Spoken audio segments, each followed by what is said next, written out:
यही मानना चाहिए क्योंकि कुछ ऐसे खराब तो संकेत आ नहीं रहे हैं। ग्लोबल मार्केट्स अच्छे मूड माहौल में हैं, डेटा का सपोर्ट आते हुए दिख रहा है, रेट कट की उम्मीद बढ़ रही है और उसी में आप देख रहे हैं कल थोड़ा एक्शन होला।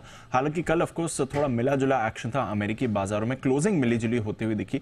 शुरुआत हालांकि जरूर यहाँ पर अच्छी होती हुई दिखी थी, पर नेवरदलेस डाउ में कल आपने अच्छी मूव देखी है। 300 अंक उछलकर डाउ आपका 39,000 के ऊपर जाते हुए दिखा है और वहां पर बंद भी हुआ, तो ये एक अच्छा संकेत आ रहा है।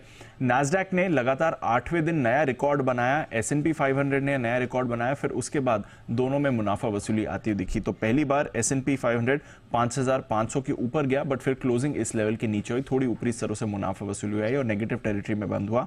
नैस्डैक में भी 8वें दिन रिकॉर्ड बनने के बाद करीब 0.5% की गिरावट आपको आती हुई दिखी। तो थोड़ी आईटी शेयर्स में कल वीकनेस दिखी है। एनवीडिया में सबसे ज्यादा गिरावट थी, 3.5% एनवीडिया का शेयर फिसला है और दूसरी सबसे बड़ी विश्व की कंपनी है, तो ऑफकोर्स वेटेज के लिहाज से इसका भी इंपैक्ट आता है। इसके अलावा बाकी आईटी शेयर्स में भी कल आपने थोड़ी कमजोरी देखी, सेमीकंडक्टर शेयर्स में भी मुनाफा वसूली आती दिखी। तो नेट नेट थोड़ी मुनाफा वसूली ऊपरी स्तर से है, नए रिकॉर्ड बनने के बाद यहां पर आपने गिरावट आती हुई देखी। इकोनॉमी से जुड़े स्टॉक्स वैसे वहां पर कोई प्रॉब्लम नहीं थी। 10 साल की बॉन्ड यील्ड ये थोड़ी कल ऊपर आई है, 4.25% के ऊपर है, तो इस पर भी आगे नजर रखनी पड़ेगी।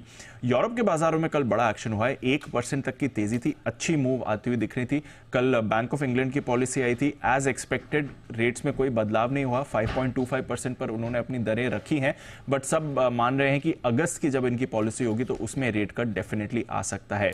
इसके अलावा स्विट्जरलैंड में भी स्विस नेशनल बैंक की कल पॉलिसी आई थी और इस साल दूसरी बार उन्होंने दरें घटाई हैं। कल 0.25% की कटौती की रही और इससे पहले मार्च में भी 1/4% की इन्होंने कट किया था। और ये इंपॉर्टेंट रहता है क्योंकि ऑफकोर्स स्विस फ्रैंक का इससे इंपैक्ट आएगा और एक ग्लोबल सेफ हेवन माना जाता है स्विस फ्रैंक, तो इसकी वजह से करेंसी बाजार में भी कल आपने एक्शन बनते हुए देखा।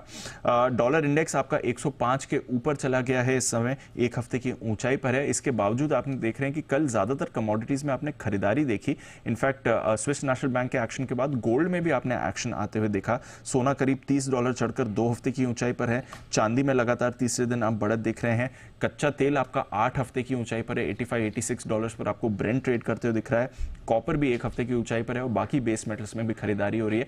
और अब बाजार मान रहा है कि जैसे जैसे बाकी बड़े global central banks rate cut कर रहे हैं, ईसीबी ने कर लिया, बैंक ऑफ कनाडा ने कर लिया, स्विस बैंक ने कर लिया है, तो अब लग रहा है कि शायद फेड भी तैयारी करेगा। अब ऑफकोर्स फेड अपनी चाल चलता है तो जब भी करता है, बट उम्मीद बढ़ रही है कि अब फेड को भी जल्दी रेट कट करना चाहिए, तो यहां से भी आपको एक्शन आते हुए दिख सकता है। बट नेट नेट ग्लोबल बाजारों से स्टेबल संकेत आ रहे हैं।